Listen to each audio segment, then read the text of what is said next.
Snow fell like torn paper over Bronzeville, laying a thin white sheet on the red brick row houses and the church steeple across from Raymond Pierce's stone front home. It was Christmas Eve and lights blinked in windows up and down the block, greens and reds, a few gold stars, a plastic reindeer in a neighbor's yard. Inside the Pierce house, the tree was perfect, tall as the ceiling, ribboned with velvet, glass angels catching the light. Music hummed from a speaker. Soft carols, the kind people play when they want their house to feel warm, even when cold sits in other places. Layla Pierce sat in her wheelchair beneath the tree, a blue blanket over her legs. Her fingers were still, but her eyes were steady. She was 19 and thin as a drawn line, with long lashes and a scar like a silver feather at her temple. 6 months had passed since the accident on Lake Shore Drive. A hit, a spin, a guardrail, and the doctors had used words like incomplete, injury, chances, fight. Layla heard all of it and smiled like a person learning a new alphabet. She learned a lot of new alphabets after that. The front door opened. Wind rushed in, bringing a slice of winter with it. Raymond stepped inside with Sada Okonkwo, his girlfriend. Everyone whispered Mistress, but Raymond said the word was outdated, and the smell of her jasmine perfume pushed against the pine of the tree. She wore a white coat and white boots and a smile that did not go all the way to her eyes. Raymond's smile did. He was tall, barber fresh, diamond earring catching the tree lights. He owned half a dozen appliance stores across the south side and had a radio voice that made even lies sound like a good deal. "You're early," Layla said. Her voice was calm. She straightened in the chair. "We finished at the fundraiser faster than I thought," Raymond said, shaking snow from his coat. "You look tired. You should rest." Saad removed her gloves, slow and neat. "Merry Christmas, Layla." "Same to you," Layla said, and she kept the Ms. out of it because Saad liked to act like she ran the calendar. Raymond walked past the boxes stacked by the kitchen door. Brown boxes, some taped, some not, labels written in blue marker. Layla's hands tightened under the blanket. She had packed those boxes earlier, the ones with ornaments made in kindergarten, her choir robes, a folder of documents, and a little ceramic angel with one broken wing she still liked because it looked like it was flying sideways and learning to enjoy it. Raymond stopped at the mantel where stockings hung.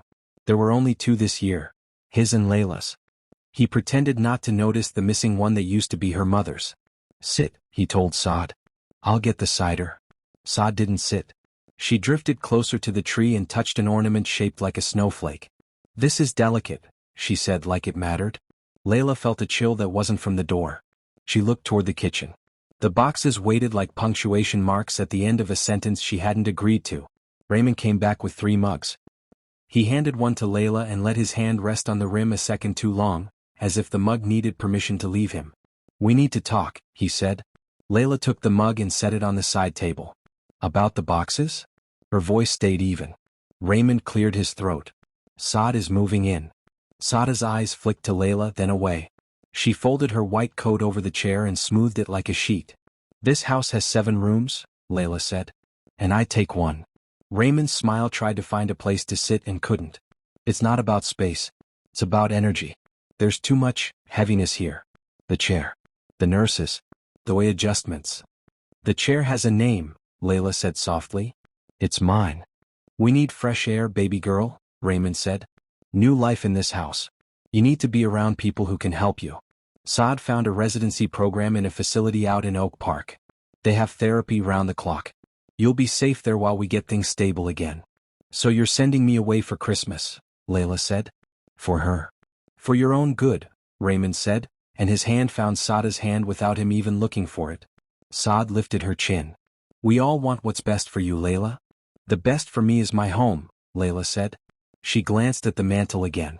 Her mother's photo stood there, Nia Pierce, smiling with eyes that were gentle and sharp at the same time. Layla could almost hear her mother's voice from those church evenings. "A house is a song and every person is a note. If the wrong note shouts, the song changes. Watch who's doing the shouting." Raymond put down his mug. "I put a deposit at the facility. They have a room ready. They're expecting you tonight." "Tonight," Layla repeated. "It's better to do hard things quick," he said. "Like pulling a bandage." Layla slid a small black phone from under the blanket. She looked at the screen, then up at him. "I'm not a bandage." Raymond spread his hands like a pastor. "We are all adjusting, Layla. I grieve too. I needed company. A partner. Saad understands the business. She can help take the load. You need full-time care and I can't be 2 places at once." You were never two places at once, Layla said. You were always at your stores or with her. Saad stiffened. You don't know. I know you sit in my mother's chair in the sunroom, Layla said quiet. And you move her plant out of the light and it's dying. Silence. Only the soft carol and the wind at the window. Raymond's jaw set. Enough. We are not having a scene. The transport van will be here at 8. I already sent your medical file. You'll be comfortable. It's snowing, Layla said. You'll send me out in that. Bring your blanket, Raymond said. And your folder. You aren't a child. Layla's eyes dropped to the folder on the side table. She slid it into her lap under the blanket. It was thick, held with a blue elastic band. She had built it slowly, quietly in the months since the accident, paper by paper, note by note. Things people forgot to hide when they thought she didn't count. Her Aunt Tasha had told her 2 weeks ago, sitting in a folding chair in the church basement while they packed food baskets. You don't have to fight loud to win fair. You just have to fight smart. And when it's time to speak, you speak like a bell. Raymond checked his watch. I'll go make sure the walkway is clear. He kissed Saada's cheek like a signature and went to the mudroom for his boots. Saad moved closer to Layla. The jasmine smelled heavy now. He's trying, she said soft. Your father is a good man. Good men don't hide my mother's photo when people visit, Layla said, not looking at her. I put it back every time. He thinks I don't notice. Saad blinked. Grief is messy. So is greed, Layla said. Saada's smile thinned. I will not be insulted in my home. Your home, Layla repeated. They faced each other a long beat, and something old as a proverb moved in the air between them, a quiet warning. A tree that forgets its roots learns the language of the storm. Raymond came back, stamping snow from his boots. The driver called. He's 5 minutes away. He looked at the boxes. I'll bring them down. I can't carry them, Layla said. Not with these legs. I'll carry them, he said, and it sounded like kindness until you sat with it a moment longer. He picked up 2 boxes and took them outside. The door swung and wind cut through the room again. Saada's phone buzzed.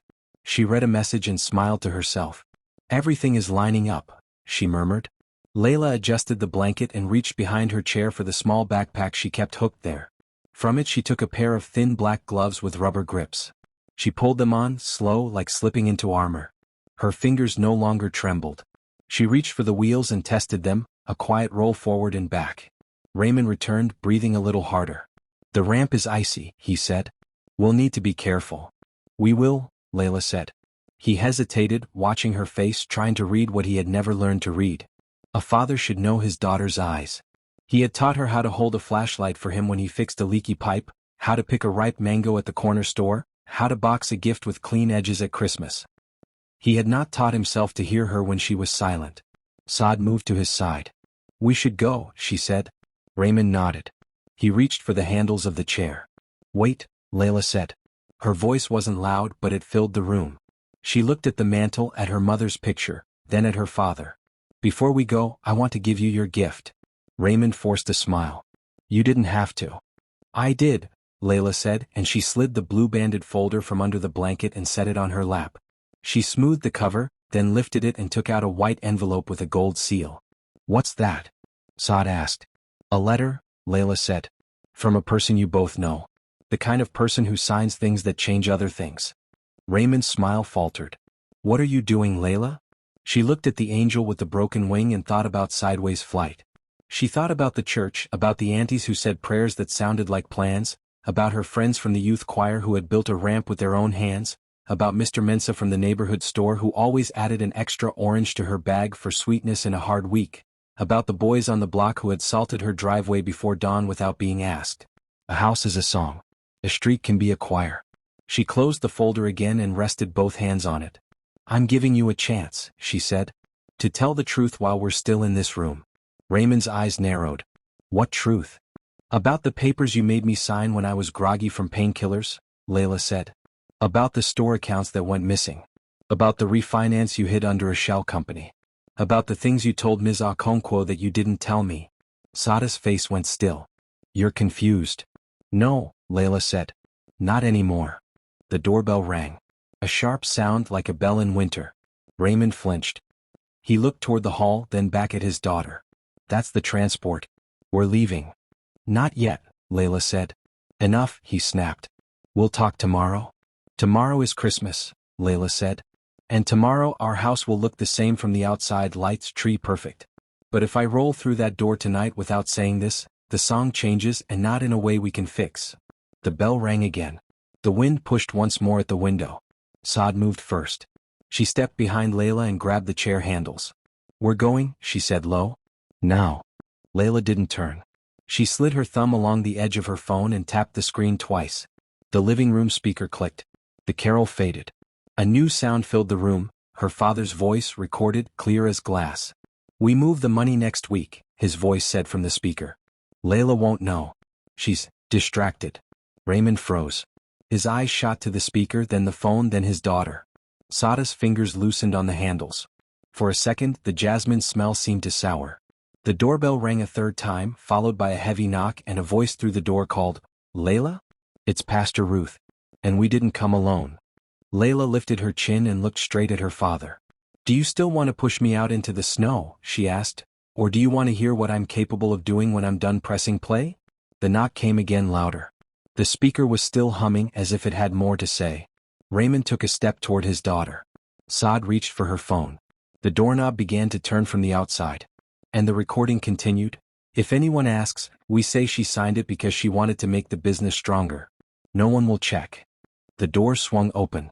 Cold air gusted in and shadows filled the hallway. Layla pressed the phone, only once this time, and the room sank into a silence so tight it could snap. Let them in, she said. Raymond did not move.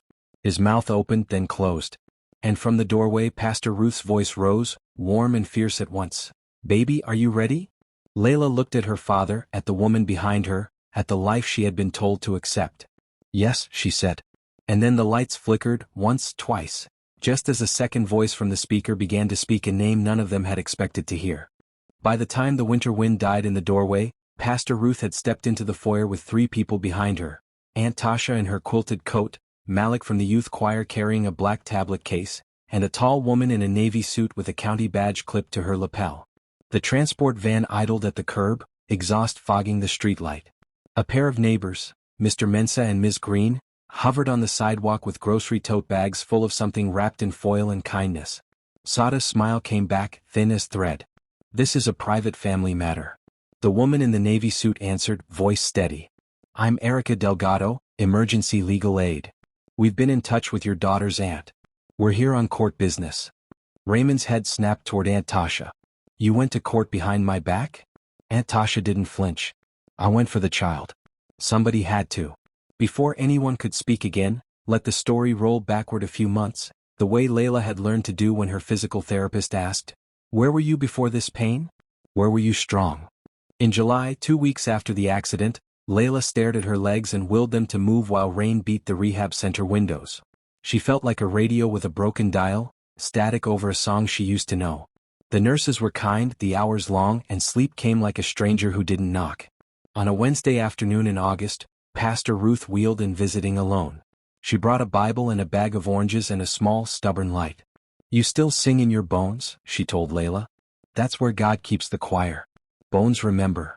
In September, Malik came by after school and showed Layla how to set the voice assistant on her phone to record and save conversations to a cloud folder with one silent tap. Consent where needed, he said, serious, but also proof where they try you. He had big hands from basketball and gentle manners from his grandmother. He adjusted the mic settings and taught Layla to trigger recordings from her chair buttons, turning the ordinary into armor. October brought cold and tighter money. Raymond started coming home late, smelling like success and jasmine. Saad appeared first as a roomer from the store, then as a visitor, then as furniture. She moved picture frames to balance the room, packed dresses from Nia's closet, so the dust won't get them, and laughed softly when Raymond called her new life. She wore white like she belonged anywhere light was. In November, the church youth built a ramp. Mr. Mensa showed up with tools, and 3 boys who hung out by the barbershop brought a wheelbarrow full of salt. The aunties prayed over the wood. A path is a prayer with a handle, one said, patting the rail.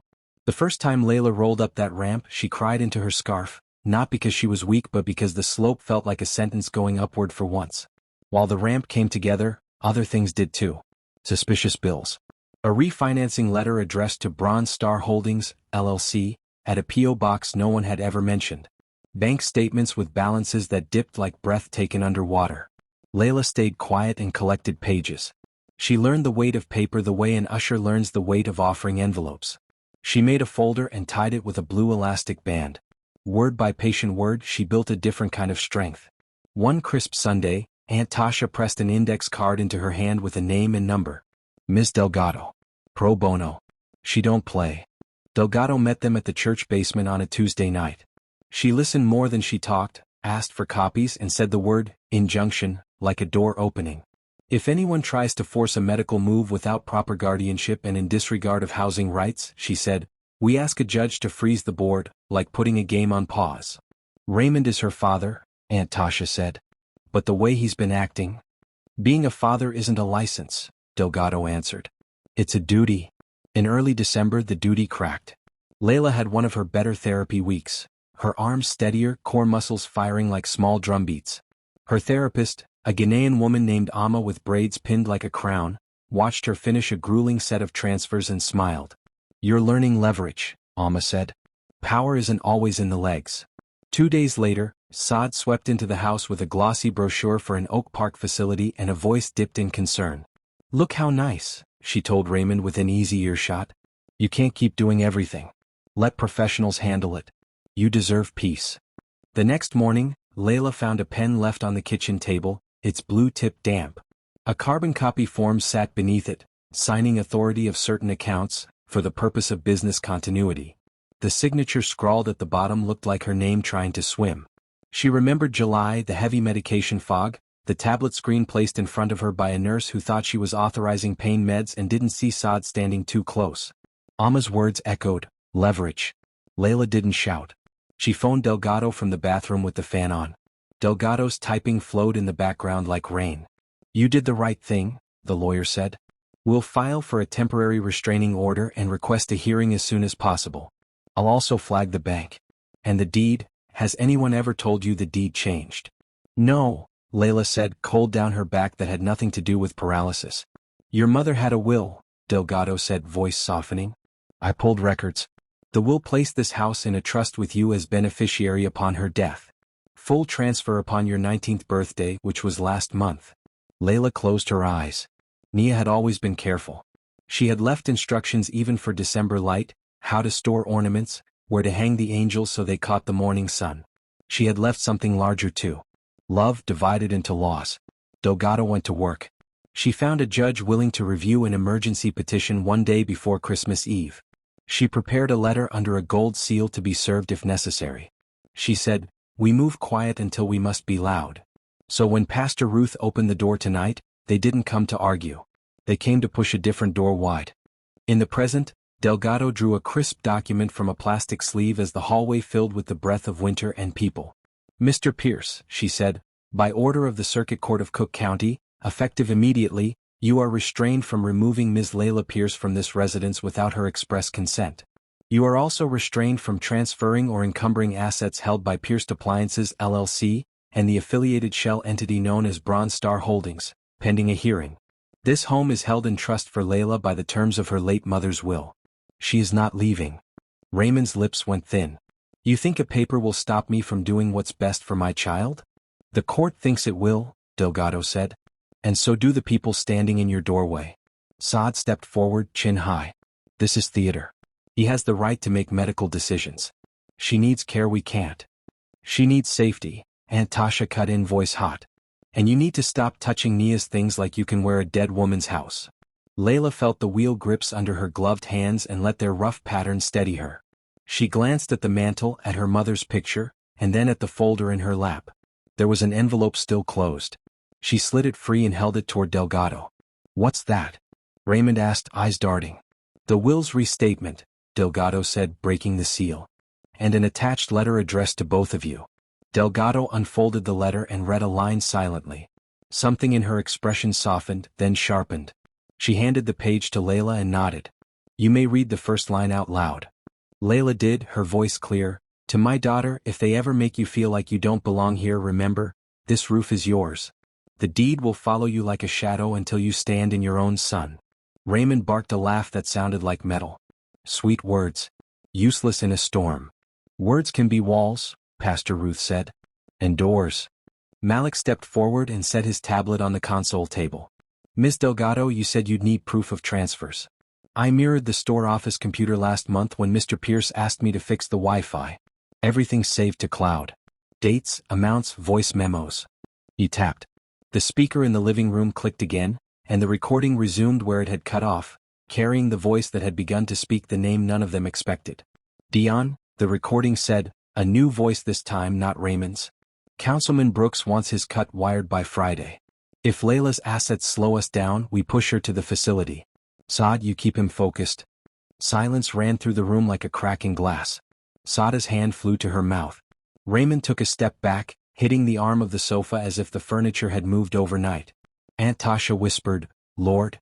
From the curb, blue light flickered, not from Christmas. A squad car rolled up behind the transport van, quiet but present.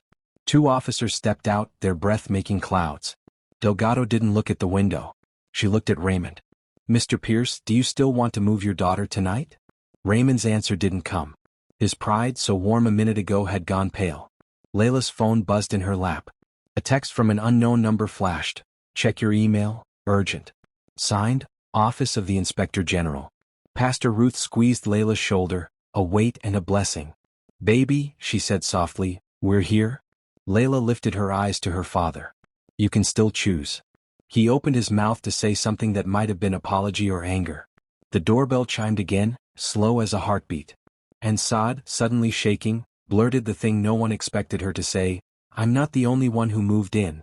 Raymond, tell them who else has a key. The room seemed to tilt at Saada's words. Tell them who else has a key. Raymond froze, his shoulders tightening as if the air itself had grabbed him. His lips parted, but no sound came out. Delgado's eyes narrowed. Aunt Tasha leaned forward, her hand pressing hard on the back of a chair. Who else, Raymond? Pastor Ruth's voice was calm, but it carried the weight of a gavel. Raymond swallowed. She doesn't know what she's talking about. Saad is. I know exactly what I'm talking about. Saad snapped, her voice trembling. She glanced toward the door as if expecting someone to walk in right then. You gave him a key. You said it was temporary, just until the deals were done. You let him into Nia's house. Into her room. Gasps filled the room. Aunt Tasha's eyes burned. You did what? Layla's hands tightened on her wheels. Who? She asked, her tone steady even as her chest felt like it was tightening. Saada's eyes darted between them all, fear etched deep now. Councilman Brooks. The man in the recording. He's been here. More than once. You told me to stay quiet, Ray. You told me it was politics. That if I loved you, I'd let it slide. Raymond's face flushed, but his voice rose. Enough. This is lies spun by a jealous woman who... Jealous? Saada's laugh was sharp, bitter. I gave up my job, my apartment, my dignity because you promised me a life in this house. But you've been promising it to him too. He said it himself, he has a stake in everything. Even her accident. The room fell silent at that. The only sound was the muffled carol still humming from the speaker until Malik quickly muted it.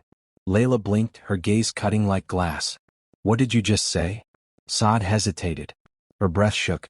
I shouldn't. You started, finish it, Aunt Tasha demanded. Saad clutched her coat against her chest. He said it one night when you were upstairs sleeping, Ray. He said, the accident came at the right time. And you didn't argue. The words dropped like stones into the living room. Raymond stepped forward, hands raised. That's twisted. She's twisting everything. Layla, don't listen. But Layla's eyes had gone wide, cold. The scar at her temple seemed to throb. She remembered the blinding lights that night on Lakeshore Drive, the way a black SUV had seemed to tail too close before her car skidded. She had wondered, sometimes in the lonely hours, if fate had been helped along. Now the wondering had shape. Pastor Ruth crossed herself. Lord have mercy. The 2 officers who had stepped into the doorway exchanged a glance, one subtly reaching for his radio. Delgado's jaw was tight. Councilman Brooks, involved in an accident cover-up? She muttered, half to herself. Raymond's eyes darted, his calm cracking. This is nonsense. You all came here with papers and recordings, but you're feeding her paranoia. I did what any father would. No, Layla cut in, her voice carrying sharper than anyone had ever heard it. You did what a coward would. He spun toward her. Don't you talk to me like. You left Mom's picture in a drawer, Layla continued, her voice clear. You signed away what wasn't yours. You let a stranger move into her chair in her closet. And now you want to push me out on Christmas Eve into the snow, so your deals can stay clean. But you forgot something, Dad. The silence that followed was thick enough to choke. Even Saad leaned in, her face pale. Raymond forced a bitter laugh. Forgot what? Layla lifted the blue-banded folder and set it on the table with a firm thud. That I am Nia Pierce's daughter. And Mom always said, if someone tries to make you small in your own house, you make the truth bigger than the walls. Delgado reached for the folder. With your permission, Layla? But before she could open it, the front door, still half ajar, suddenly swung wider. Cold air and snow burst in, and a tall, broad man in a wool coat stepped over the threshold. His presence was heavy, commanding. He didn't knock. Councilman Brooks. Gasps rippled. He removed his hat, shaking snow from it, and smiled as if he'd been expected. His teeth gleamed, his eyes sharp. Well, he said smoothly, looks like the family's having Christmas early. Raymond's face drained of color. You shouldn't be here. Brooks closed the door behind him, ignoring the officers at the edge of the room. On the contrary, I should be exactly here. After all, I do have a key. And rights in this house by proxy. Isn't that right, Raymond? He glanced at Layla in her chair, his gaze lingering too long. And this must be the girl. The one who's been difficult. Aunt Tasha moved protectively in front of Layla. Malik squared his shoulders. Delgado's hand tightened on her briefcase. But Brooks just smiled wider. Now, why don't we all sit down and discuss this like adults? Before things get messy. The air felt brittle, like one wrong word would shatter it. Layla's heart pounded, but her voice was steady when she spoke. You came on the wrong night, Councilman. Brooks raised an eyebrow. Is that so? Yes, Layla said. Her thumb tapped her phone and the speaker clicked again. This time, a different recording played, Brooks' own voice, unmistakable, saying, if the girl doesn't sign, we'll make her disappear. Accidents happen every day in Chicago. The officers stiffened. Delgado's eyes flashed. Pastor Ruth whispered a prayer under her breath. And Raymond staggered back as if struck. You recorded that? Layla looked from her father to Brooks. I recorded everything. For the first time, Brooks' smile faltered. He opened his mouth. But at that exact moment, the power went out. The lights snapped off, plunging the house into darkness, leaving only the cold glow of snow through the windows. And in the silence, somewhere upstairs, a door creaked open. The blackout swallowed the house whole. The Christmas lights on the tree flickered once, then died. The carol cut off mid-note. Darkness pressed against everyone, thick and complete, broken only by the pale moonlight bleeding through the frosted windows. For a moment, no one moved. Breath hung in the air like smoke. Then creak. The sound of a door upstairs opening. Slow. Deliberate. Layla's fingers tightened on the wheels of her chair. Her pulse thudded so hard she felt it in her throat. Everyone turned their heads upward toward the ceiling. Who's up there? Aunt Tasha's voice trembled, her eyes darting toward the staircase. Raymond's face turned ashen. He opened his mouth but no words came out. Brooks' calm faltered. His hand slid inside his coat as though reaching for something hidden. You didn't tell me someone else was here? He hissed at Raymond. Raymond stammered, his voice breaking. There shouldn't be. Another sound followed. Slow, dragging footsteps across the upstairs hallway. Each step echoed through the bones of the house. The officers by the door snapped into action. Stay here, one commanded, pulling out a flashlight and drawing his weapon. The beam of light sliced across the staircase as he slowly climbed. The second officer followed, radio crackling softly. Delgado gripped her briefcase tighter, her lawyer's calm finally cracking at the edges. Layla's chair squeaked slightly as she shifted her weight forward, heart pounding.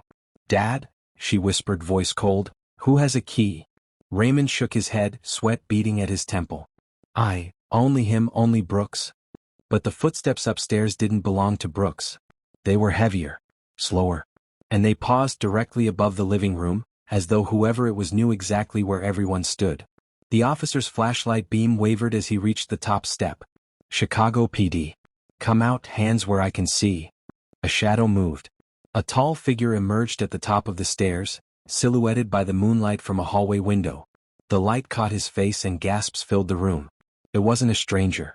It was Jonas Pierce, Raymond's younger brother, Layla's uncle. A man who was supposed to be living in Atlanta, cut off from the family years ago after business disagreements. But here he was, standing in their home on Christmas Eve, looking down at them with eyes cold and sharp as knives. "Uncle Jonas?" Layla whispered, disbelief washing over her. Jonas smiled, slow and cruel. "Merry Christmas, family." Raymond stumbled back. You weren't supposed to?" "Supposed to what?"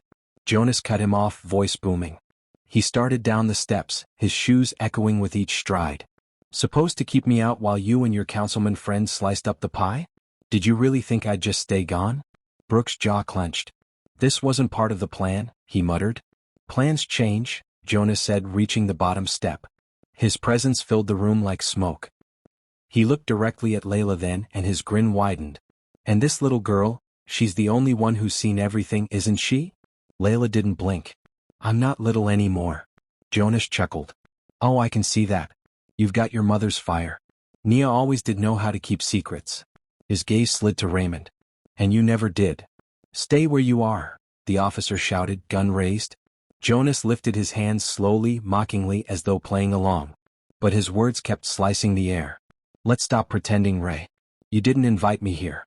I came because I still have my copy of the will. The original one. The one you thought was gone." A ripple of shock spread across the room.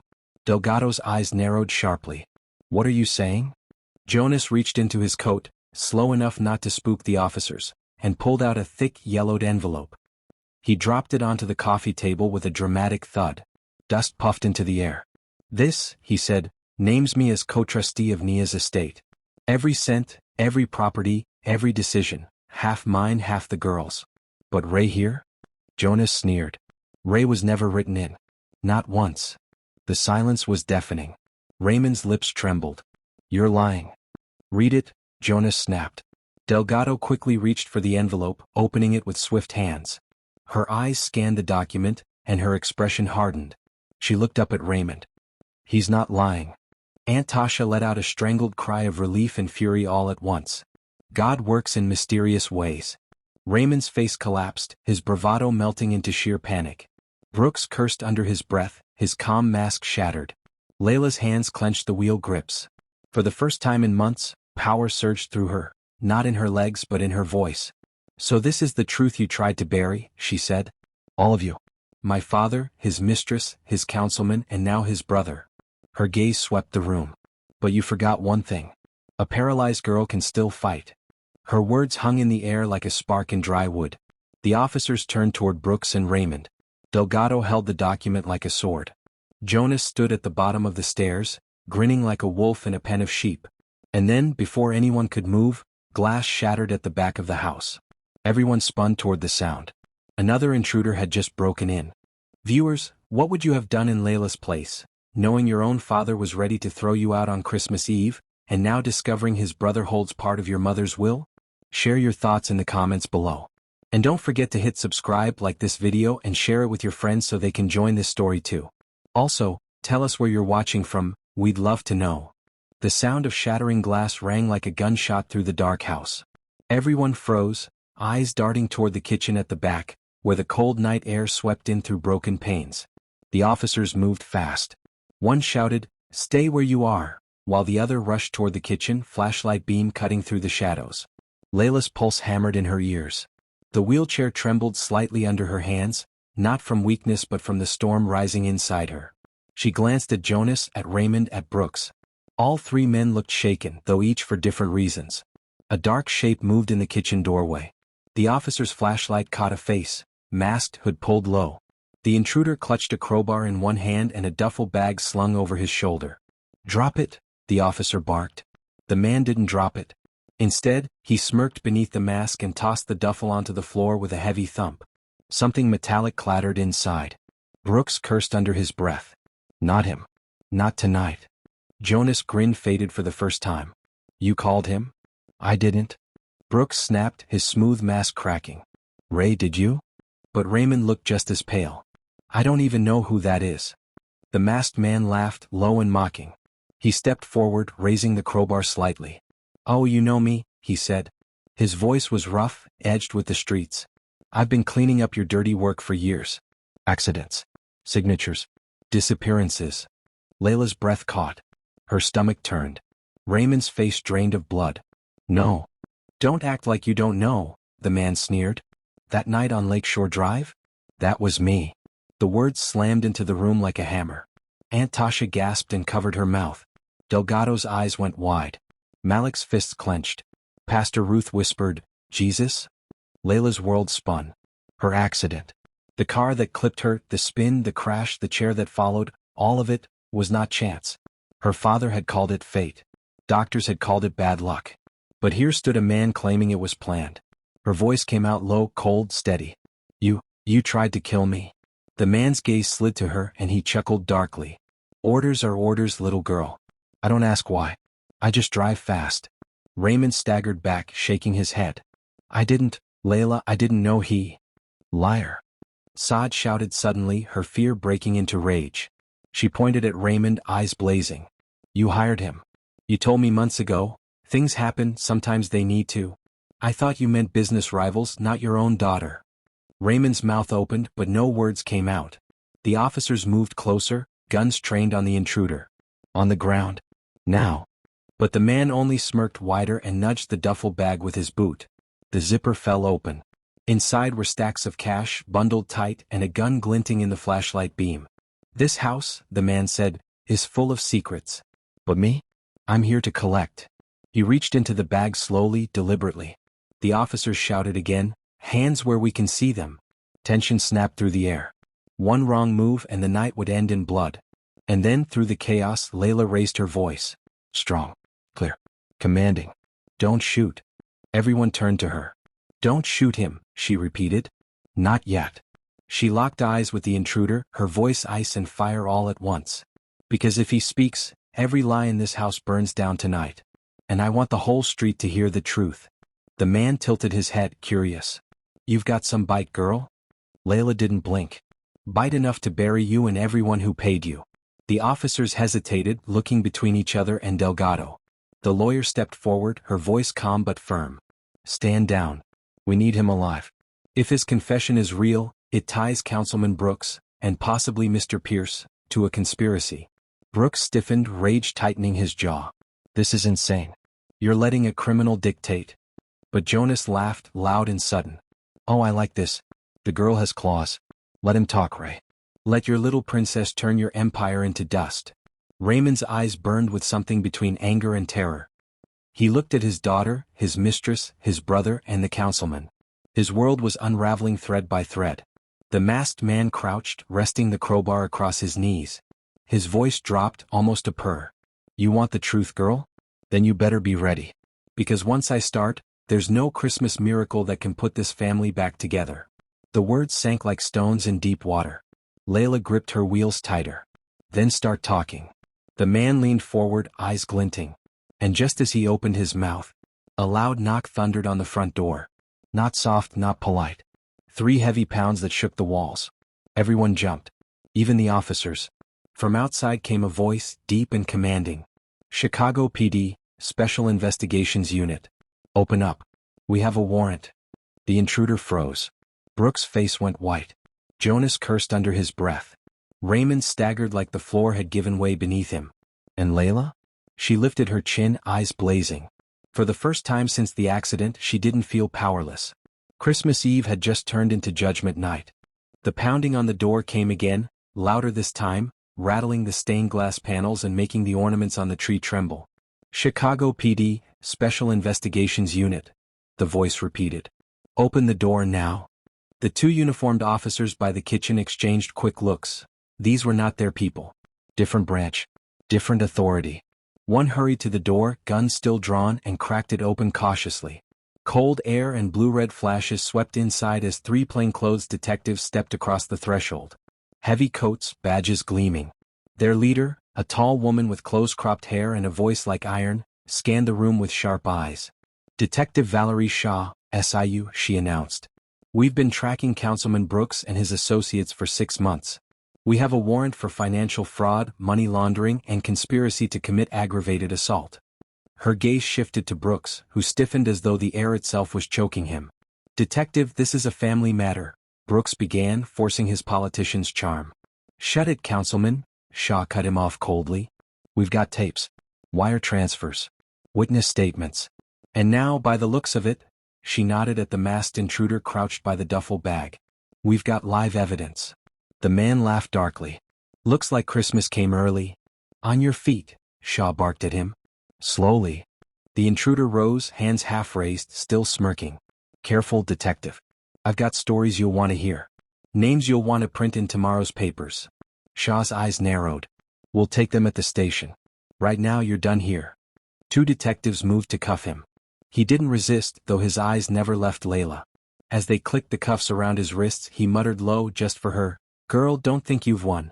Truth cuts both ways." Layla's stomach tightened, but she met his stare without flinching. Good. Then let it cut. Meanwhile, Brooks' mask of control shattered. He turned to Raymond, fury twisting his features. You idiot. You let your crippled daughter trap us? You couldn't even keep your own house quiet?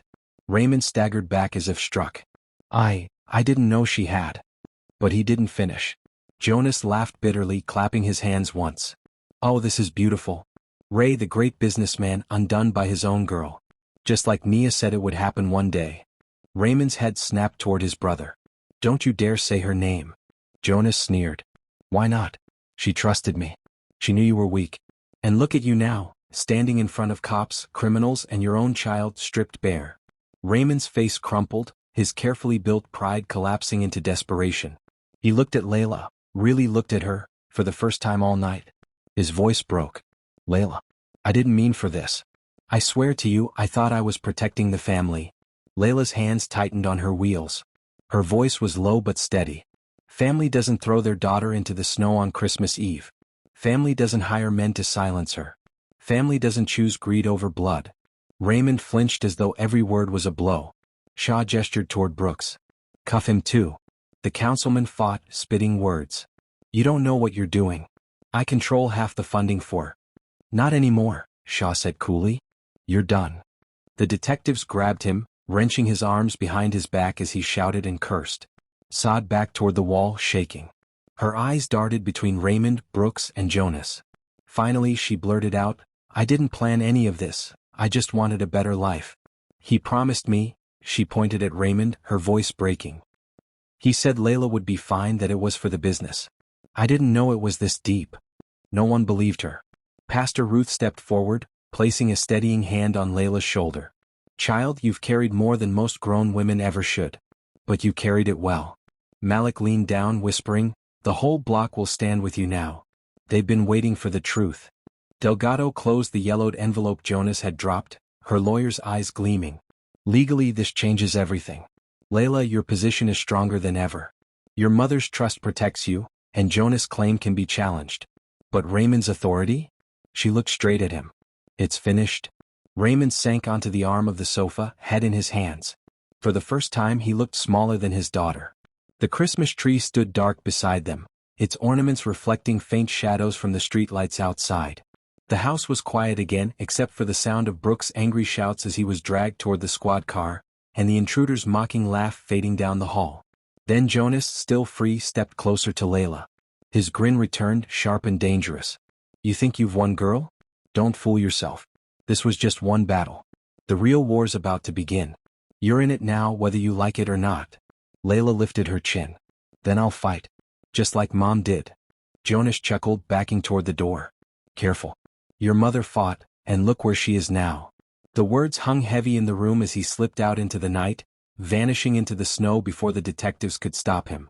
Silence. Layla's breath came slow and steady. She knew this wasn't over.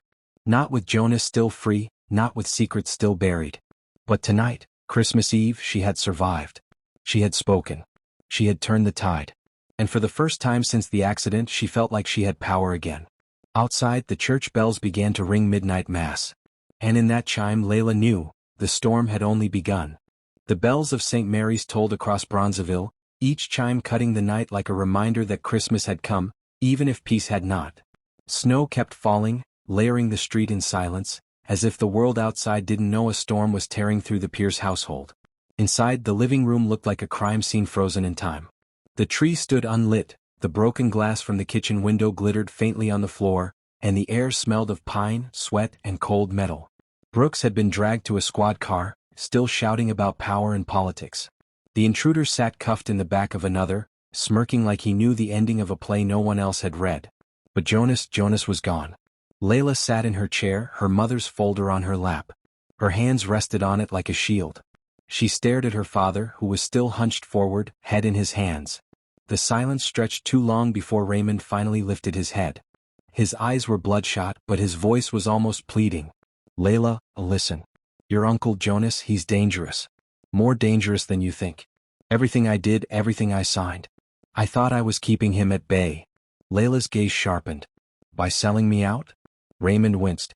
I never meant for you to get hurt. That night on the road, it wasn't supposed to happen like that. I told him to scare you, not? The words slipped out before he realized what he was admitting. The room froze around him. Aunt Tasha gasped, pressing her hand to her chest. Pastor Ruth's voice rose, trembling. You planned it?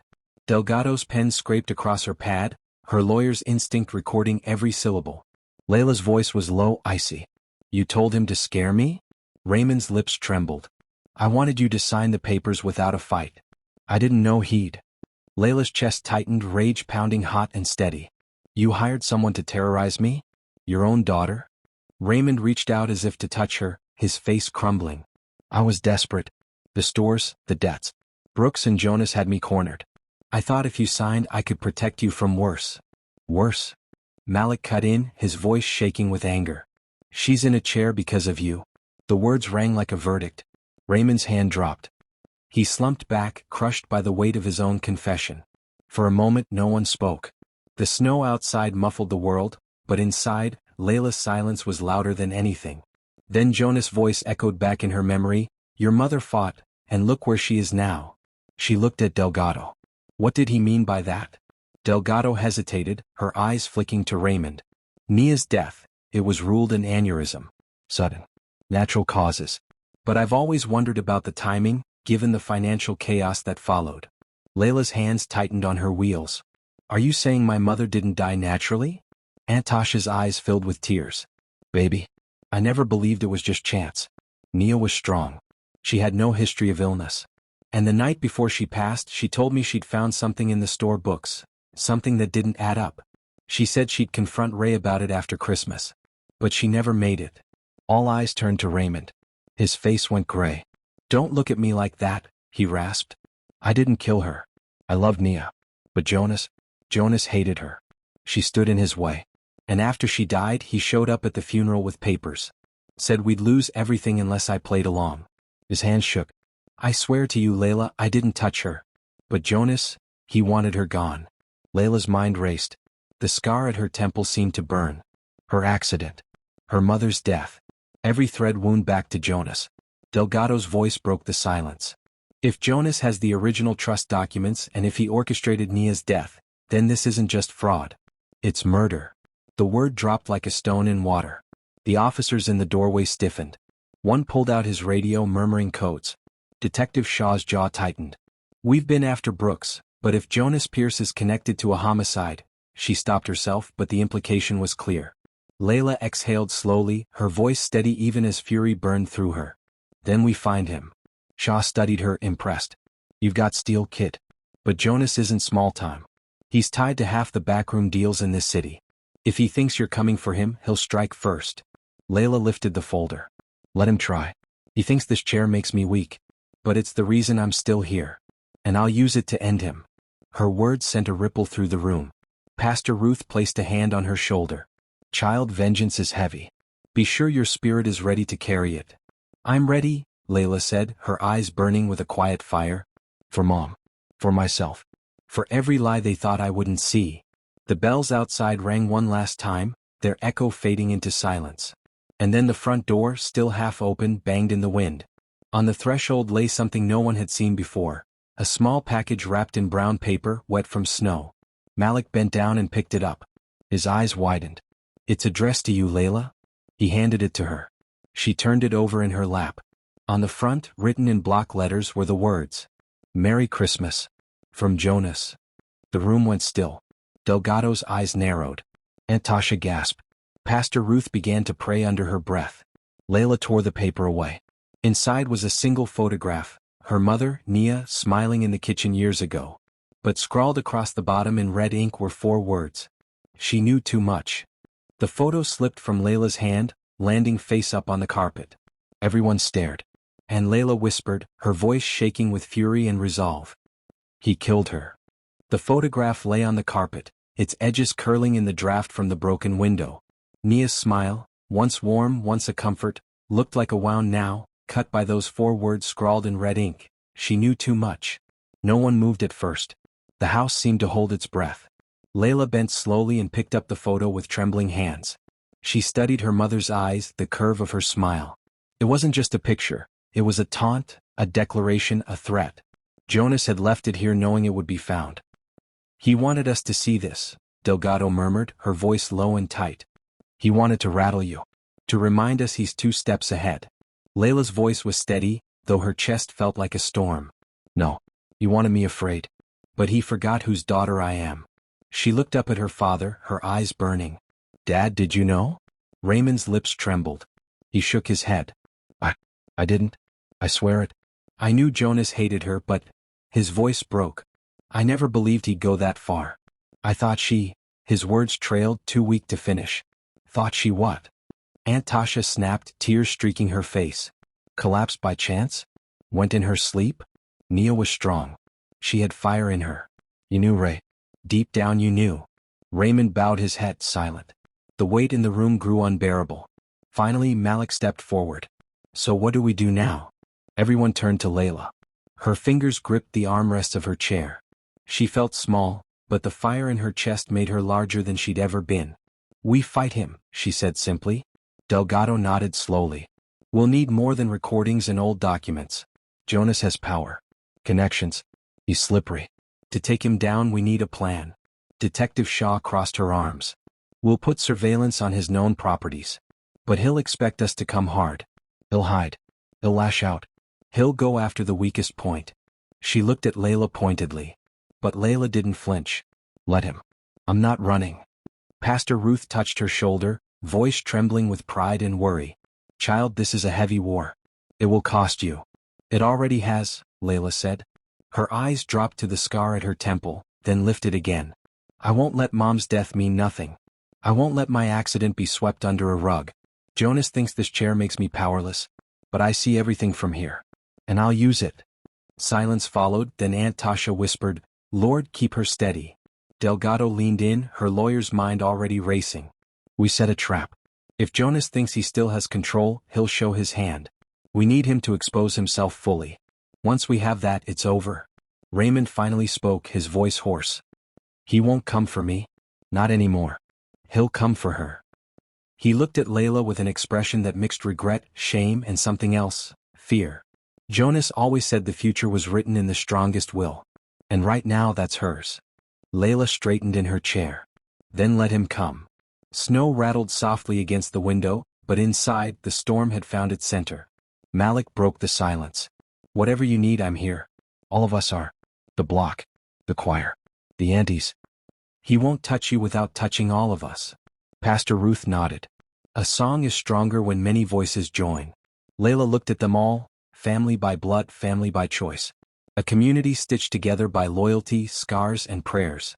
She felt her mother in that moment, in their faces, in their voices. Jonas thought she was alone. He was wrong. She lifted the photograph again, holding it like a banner. He thinks he killed her voice. But it's still here. In me. In us. The room hummed with something unspoken. A vow, a rising tide. Detective Shaw stepped forward, her eyes on Layla. You want to take him down? Then we do it together. But you'll have to be bait. And that means putting yourself in danger. Layla's gaze didn't waver. Danger is already here. I might as well face it head on. Shaw nodded, almost in respect. Then we set the trap tomorrow. The clock on the mantel chimed midnight. Christmas had come. But in the Pierce household, it wasn't a night of gifts or joy. It was a night of war declared. And as the chimes faded, Layla whispered to herself, a promise carved in stone. Jonas Pierce will fall. Viewers, what would you have done if you discovered your own uncle left a message admitting he killed your mother, and your father confessed he tried to scare you into signing away your inheritance? Would you forgive or would you fight? Share your thoughts in the comments. And don't forget to subscribe, like this video, and share it with friends so they can join the story. Also, where are you watching from tonight? Snow kept falling, blanketing Bronzeville in silence. But inside the Pierce house no one slept. The officers rotated shifts at the doors, Detective Shaw's team stayed posted, and Delgado drafted papers until her pen ran out of ink. Still, unease threaded through every breath. Layla sat by the window watching the snow swirl beneath the streetlights. The photograph of her mother lay on the table beside her. The words she knew too much burned into her mind. She touched the scar on her temple, her voice a whisper only she could hear. "I'll finish what you started, Mom." Downstairs, Raymond paced the floor like a caged man. His pride had bled out hours ago, replaced with something rawer, guilt. He stopped once, staring at Layla as if searching for words, but none came. He turned away again, shoulders slumped. The night stretched long until just before dawn, when a pounding on the door jolted everyone awake.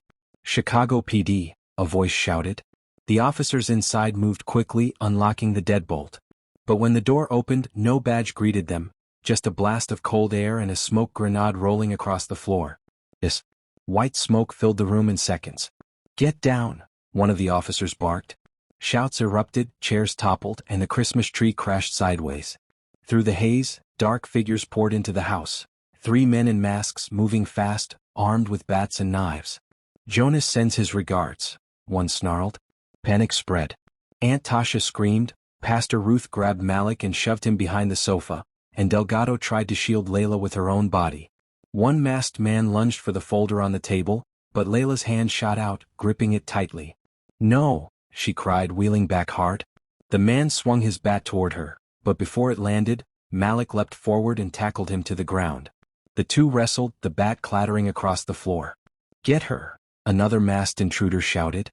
He pushed through the smoke, reaching for Layla's chair. Raymond moved then, his first act of protection in months. He lunged, grabbing the man's arm, yanking him back with a desperate roar. "You're not touching my daughter." His fist connected with the intruder's jaw, sending him sprawling. The third intruder shoved past Delgado, knife flashing. He reached for Layla's lap. But Layla, gripping her wheels with her gloved hands, spun the chair sharply, slamming the metal footrest into his shin. The man howled and stumbled back. Through the chaos, Detective Shaw's voice cut like a blade. "Drop your weapons. Now." Her gun aimed steady through the smoke. The men froze, realizing too late that the house was swarming with armed police. One tried to bolt for the door, but an officer tackled him hard. The others were pinned, their knives clattering to the floor. The smoke began to thin, leaving behind coughing, shaking breaths. Silence followed, broken only by the sound of cuffs snapping shut. "Jonas," Layla whispered through the haze. Detective Shaw crouched beside her, eyes sharp. "This wasn't just an attack. It was a message. He's scared of what you have. That means you're closer than you think." Raymond staggered forward, face pale and bruised. He dropped to his knees in front of his daughter's chair, his voice breaking. "Layla, I failed you. I failed your mother. I let greed blind me, let Jonas lead me. But not anymore. I swear I'll stand with you. I'll fight him too." Layla studied him, her heart torn between anger and something softer. She wanted to believe him. She wanted to trust. But scars ran deep. "We'll see," she said quietly. Aunt Tasha knelt beside her, tears streaming. "Baby, that man won't stop. He'll come again. You need to be ready." Layla looked at the folder on her lap, at the photo inside, at the broken ornaments scattered across the floor. And in that moment she made her decision. "We don't wait for him," she said. Her voice was clear, steady, a leader's voice. "We take the fight to him." Detective Shaw raised an eyebrow. "That's dangerous." Layla nodded. "So is waiting." Outside, dawn broke over the snow, painting the sky in pale pink. It should have been beautiful, but for Layla, it was a warning. A new day had come and Jonas Pierce would strike again. But this time she wouldn't just defend herself. This time she would bring the war to him. The morning after the attack, the Pierce home looked less like a place for Christmas and more like a battlefield waiting for its final clash. Broken ornaments crunched underfoot, smoke stains marked the walls, and the tree lay toppled, its angel face down in pine needles. But at the center of it all sat Layla, steady in her wheelchair, the blue-banded folder on her lap. She had made up her mind. Detective Shaw laid out the plan on the kitchen table, her tone crisp. "Jonas expects fear. He expects you to hide or to leave. Instead, we make him think you're giving up. That you'll hand everything over." Layla nodded, her jaw tight. "And when he comes for me, we'll have proof. On record. On camera. Something no judge, no politician, no money can bury. Delgado added, we'll plant him where the microphones catch every word. Once he incriminates himself, he's finished. Murder, fraud, conspiracy, the works. Where? Aunt Tasha asked nervously. Layla's eyes flicked toward the church bells tolling faintly outside. At Mom's grave. Christmas Day. That's where he'll expect me, weak, grieving, ready to sign anything. She held up the photo Jonas had left. He wanted me rattled. We'll turn it on him. Shaw hesitated. It's risky. If he suspects. Then I'll remind him, Layla cut in, that I'm Nia Pierce's daughter. That afternoon, the snow lay thick and unbroken across the cemetery, muffling sound like a blanket. Layla's wheelchair rolled slowly between the rows, her aunt and Pastor Ruth walking close, their scarves pulled tight against the cold. At Nia Pierce's headstone, a simple marble slab with the words "Her light still guides," Layla stopped. She rested her hand on the stone, whispering, I'm ready, Mom. I'm ready to finish this. Behind the bare trees, unmarked vans idled, Detective Shaw's team watching, recording. Delgado stood just far enough away, phone in hand. And then he came. Jonas Pierce emerged from the far path, black coat sweeping the snow, his grin sharp as the winter wind. Two men followed him, hulking shadows. He clapped his hands together when he saw Layla. Well, he drawled, the crippled little heir. I thought you'd stay hidden after last night. But here you are at your mommy's grave looking ready to surrender. Layla stared at him, unflinching. You killed her. Jonas laughed, cruel and loud. Oh, so you finally figured it out? Took you long enough. He stepped closer, his boots crunching the snow. Yes, I did it. She wouldn't sign. She wouldn't fold. She thought she could fight me. So I gave her a stroke she couldn't come back from. Gasps escaped from the shadows where Shaw's team listened, recorders running. Jonas leaned in, his breath visible in the cold. And you? You were supposed to be easy. A signature, a scare, maybe a wheelchair if you got stubborn. But you surprised me, girl. You've got fire. Just like her. His smile vanished, hardening into ice. And that's why I'll snuff you out too. Layla's hands tightened on her wheels. Her voice didn't shake. Not today. She pressed a button on her phone. Hidden speakers planted by Shaw's team blared Jonas' words back into the frozen air. Yes, I did it. She wouldn't sign. So I gave her a stroke she couldn't come back from. Jonas froze. His men stiffened. Police. Shaw's voice rang out from behind the trees. Officers swarmed, weapons raised, recording equipment flashing. Jonas Pierce, you are under arrest for the murder of Nia Pierce, conspiracy and attempted homicide. Jonas' eyes widened, then narrowed. He lunged, reaching for Layla. But Raymond, silent until now, stepped out from behind the stone and shoved him back hard. Not my daughter. Not anymore. Jonas stumbled in the snow as officers rushed in, tackling him to the ground. His men tried to fight but were overpowered, pinned in seconds. Jonas roared, cursing, spitting threats, but the cuffs snapped shut on his wrists. Layla sat still, her breath shaking, but her eyes clear. She watched as Jonas was dragged through the snow, shouting like a cornered animal. For the first time she felt the weight of her mother's promise lift, just a little. Raymond sank to his knees in the snow before her, tears freezing on his face. I failed you. I failed her. But if you'll let me, I want to make it right. Layla looked at him for a long moment. Her voice was steady. Making it right means telling the truth. Every part of it. In court. In public. No more lies. Raymond nodded, broken but sincere. I will. I swear it. Aunt Tasha wrapped her arms around Layla from behind, whispering, You did it, baby. You did it. The bells from St. Mary's rang again, louder now, echoing over the snow. This time they didn't sound like judgment. They sounded like freedom. Layla lifted the photo of her mother toward the sky. We're safe now, Mom. He can't touch us anymore. But deep down, she knew scars never vanished. They only reminded you of battles survived. She had lost so much, but she had fought back. And now her voice, her truth, was bigger than Jonas Pierce, bigger than greed, bigger than fear.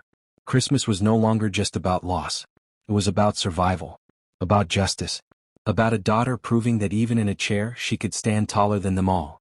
Viewers, what would you have done if your own uncle admitted to killing your mother, and your father confessed his betrayal on the eve of Christmas? Would you have been strong enough to fight like Layla? Share your thoughts in the comments. And don't forget to subscribe, like this video, and share it with your friends so they can join the story. Tell us too, where in the world are you watching from tonight?